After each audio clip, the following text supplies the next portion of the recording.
Salamat sa sandali. Noong una, akala ko ikaw na. Yung tipong kahit saan sasama.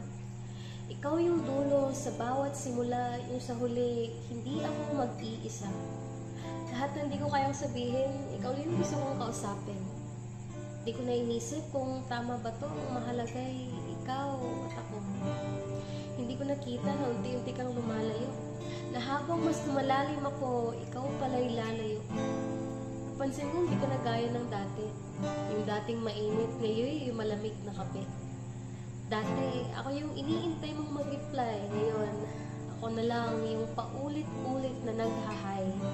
Hindi ko na alam kung nasa na tayo, pero ramdam kong hindi na tayo buo. Gabi-gabi kong tinatanong sa sarili kong may mali ba sa akin? Ano bang kulang dito? Pero kahit anong isip ko, wala akong makita kundi yung sarili kong pagod na sa pagsisinta. Umasa ako sa mga salitang hindi kita iiwan, pero sa dulo, yun pala ang una mong binitawan.